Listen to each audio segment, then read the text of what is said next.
Hello मेरे प्यारे दोस्तों, कैसे हैं आप लोग। स्वागत है फिर से एक मेरे नए वीडियो में। आज हम पढ़ने जा रहे हैं प्रॉफिट एंड लॉस का। आज क्लास नंबर 3 है। आज यहाँ से हम शुरू करेंगे टाइप 2 का क्वेश्चन यहाँ से शुरू करेंगे। आप किसी भी एग्जाम का तैयारी कर रहे हैं, बीपीएससी टीआरई 4 का तैयारी कर रहे हैं या बीपीएससी ईडीओ का तैयारी कर रहे हैं या अदर एग्जाम किसी भी एग्जाम का तैयारी कर रहे हैं, प्रॉफिट और लॉस का जितना भी टाइप बनता है आपका क्लास बाई क्लास करके पूरा टाइप यहाँ से हम कंप्लीट करा देंगे। आप यहाँ से आप किसी भी एग्जाम की तैयारी मेरे चैनल से कर सकते हैं, ठीक है। तो देखिए आज का क्वेश्चन हमारा स्टार्ट हो रहा है। क्वेश्चन नंबर 1 आ रहा है, ये आपका बीपीएससी टीआरई 3 का क्वेश्चन पूछा हुआ है। 6 to 8 में क्वेश्चन ये पूछा हुआ था। क्वेश्चन का आ रहा है कि ए एक मोबाइल को 10% लाभ पर बी को व बी उसी मोबाइल को 20% लाभ पर सी को बेचता है। मान लीजिए 3 व्यक्ति है, एक व्यक्ति ए जितना में खरीदा है उस पे 10% लाभ करके बी को बेचता है। किसको बेचता है? बी को। और बी उसी मोबाइल को 20% लाभ पर सी को बेचता है। इसका मतलब है ए जितना में खरीदा है 10% लाभ करके उसको बी को बेचता है, और बी जितना में लिया है उसमें 20% लाभ करके सी को बेचता है। तो कह रहा है यदि सी 3300 रुपया में खरीदता है, कह रहा है यदि सी ने उस मोबाइल को 33 रुपए में खरीदा है तो ए ने उस मोबाइल को कितना में खरीदा था। बहुत अच्छा क्वेश्चन है। तो देखिए मान लेते हैं 3 व्यक्ति है, ए जितना में खरीदा उसमें 10% लाभ देकर बेचा है। ए का एग्जैक्ट वैल्यू मालूम नहीं है को कितना में खरीदा था। तो मान लेते हैं ए ने उस मोबाइल को 100 रुपया में खरीदा है, और 100 रुपया में खरीदने के बाद 10% लाभ देकर किसको बेचता है? बी को बेचता है। इसका मतलब बी यहाँ पे है, 10% इस पे लाभ कमाएगा तो 100 का 10% कितना हो जाएगा? 100 का 10% कितना हो जाएगा? 100 का 10% कितना हो जाएगा? नीचे 0 1 0 से 1 0 1 0 से 10, यानी 100 का 10% कितना होता है? 10 होता है। इसका मतलब है 100 इस पे 10% लाभ देकर किसको बेचा है? बी को। इसका मतलब बी ने उस मोबाइल को कितना में खरीदा होगा? 110 रुपया में। और 110 रुपया में क्या किया है? जितना बी 110 रुपया में खरीदता है उसको 20% लाभ देके सी को बेचता है। इसका मतलब है इसमें 110 पे 20% लाभ कौन कमाया है? बी कमाया। अब निकाल लीजिए 110 का 20% कितना होता है? 110 का 20% कितना हो जाएगा? 0 से 0 से यानी 11 दूना कितना हो जाएगा? 22। यानी 22 रुपया का किया लाभ कमाया है कौन? सी को बेचते हुए बी कमाया है। यानी 110 में 22 जोड़ेंगे कितना हो जाएगा? 132। अब कहा है बी ने सी को 132 रुपए बेचा है।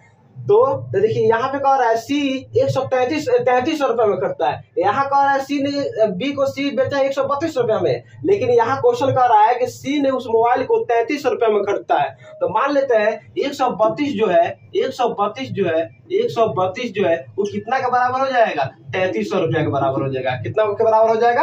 3300 रुपया के बराबर हो जाएगा। तो 1 रुपया किसके बराबर हो जाएगा? 3300 रुपया में कितना हो जाएगा? 132। अब हमसे क्वेश्चन कहा है कि ए ने उस मोबाइल को कितना में खरीदा है, यानी उसका क्रय मूल्य पूछ रहा है। तो हम यहाँ ए का क्रय मूल्य कितना माने थे? 100 रुपए माने थे। इसलिए यहाँ पे 100 किसके बराबर हो जाएगा? 3300 और बाटा में 132, गुने कितना हो जाएगा? 100 हो जाएगा। अब यहाँ पे आप 132 को 3300 में काटिएगा तो कितना मर्द में कट जाएगा? 25 मर्द में। आप 25 में 100 से गुना कराएंगे कितना आ जाएगा हमारा?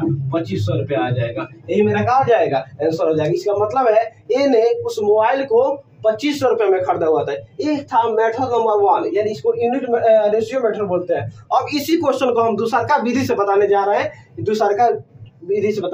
देख लीजिए यहाँ पे इसको मेथड नंबर 1 कर दीजिएगा, मेथड नंबर 2 कर दीजिएगा, इसको मेथड नंबर 2 कर लीजिएगा। मान लीजिए यहाँ पे 3 व्यक्ति था ए बी सी, ठीक है।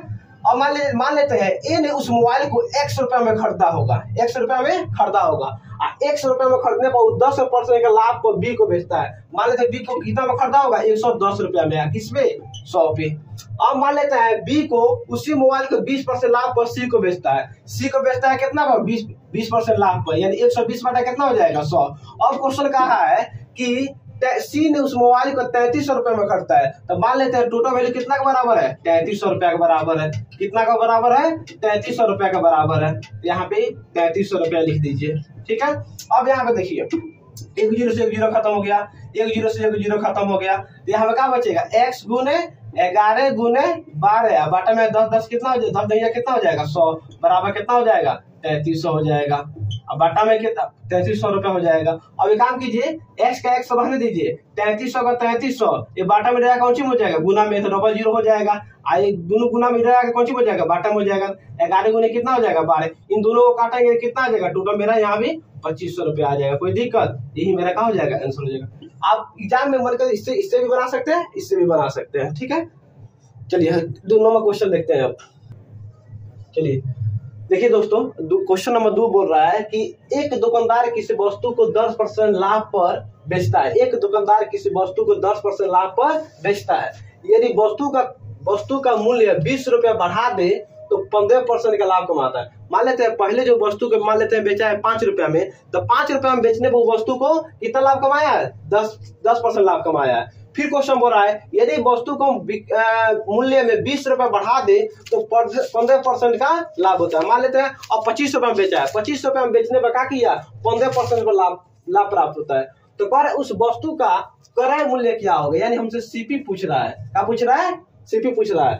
तो देखिए एग्जैक्ट वैल्यू हमको पता नहीं है कि वस्तु को कितना में खरीदा था, तो जितना में खरीदा है उस वस्तु को 10% लाभ पर बेचता है। फिर 20 रुपया बढ़ जाता है तो वस्तु को 15% लाभ कमा लेता है। तो कह रहा है बता इस वस्तु को कितना में खरीदा है। तो मान लेते हैं यहाँ पे, देख लीजिए, मान लेते हैं यहाँ पे कि यहाँ पे हम सीपी मान लेते हैं 100 रुपया। क्या मान लेते हैं? मान लेते हैं वस्तु को कितना में खरीदा होगा? 100 रुपया में खरीदा होगा। कह रहा है एक दुकानदार किस वस्तु को 10% लाभ पर का बेचता है। मान लेते हैं 100 रुपया में खरीदा होगा तो कितना बेचा होगा? SP1 मान लेते हैं कि 10% लाभ पर बेचता है। इसका मतलब वस्तु को कितना बेचा होगा? 110 रुपया में बेचता होगा। तो ये मेरा पहले का सेलिंग प्राइस हो गया कि मान लेते हैं वो 100 रुपया में खरीदा है, 10% लाभ पर बेचा है तो 110 रुपया में बेच दिया। फिर क्वेश्चन कह रहा है यदि वस्तु को 20 रुपया बढ़ा दे, कितना रुपया बढ़ा दे? 20 रुपया बढ़ा दे तो 15% का लाभ प्राप्त होता है। अब बताइए 100 रुपया मान लीजिए खरीदा है और कितना का लाभ कमा रहा है? 15% का। तो 100 का 15% कितना हो जाएगा हमारा? 115 रुपया हो जाएगा। अब देखिए ये मेरा SP2 हो जाएगा, सेलिंग प्राइस 2 हो जाएगा। अब देखिए 110 में 115 तक जाने में कितना रुपया बढ़ रहा है? 5 रुपया बढ़ रहा है। तो मान लीजिए 5 किसके बराबर होगा? कौ रुपया बढ़ रहा है? 20 रुपया बढ़ रहा है। यानी 110 से 115 पर जाने में कौ रुपया यहाँ पे बढ़ा है? 5 रुपया। और ये कह रहा है 5 रुपया नहीं बढ़ा है, 20 रुपया बढ़ा है। तो 5 किसके बराबर हो जाएगा? 20 का। तो 20 बटा कितना हो जाएगा? 5 का।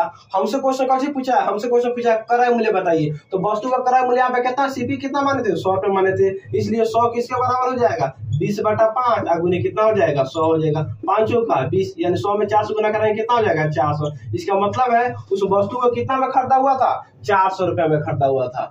यानी 400 रुपये में वस्तु को खरीदा है तो 10% और 15% का लाभ कमाया हुआ है। ठीक है, चलिए इसी टाइप का एक और क्वेश्चन देते हैं। 2 नंबर हो गया, 3 नंबर सेम क्वेश्चन इस टाइप का लाते हैं।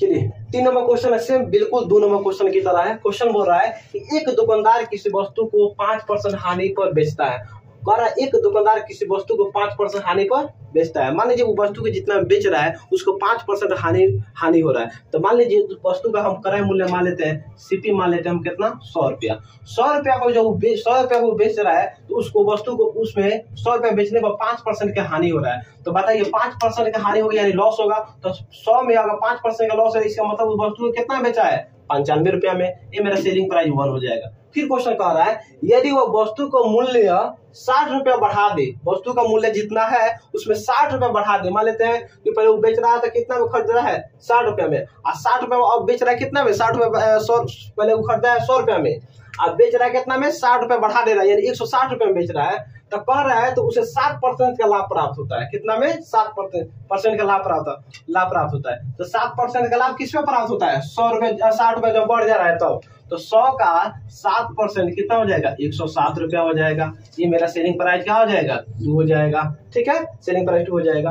अब देखिए 95 से 107 पे जा रहे हैं तो हमको कितना रुपया का लाभ हो रहा है? 12 रुपया का लाभ हो रहा है। लेकिन ये कह रहा है नहीं 12 रुपया का नहीं, ये 60 रुपया का लाभ हो रहा है। 60 रुपया का लाभ हो रहा है। अब क्या कीजिएगा, 12 किसके बराबर है? 60 का बराबर है। इसका मतलब है 1 किसके बराबर हो जाएगा? 60 बटा कितना हो जाएगा? 12, 12 बचे 60 यानी 5 रुपया आ गया हमारा।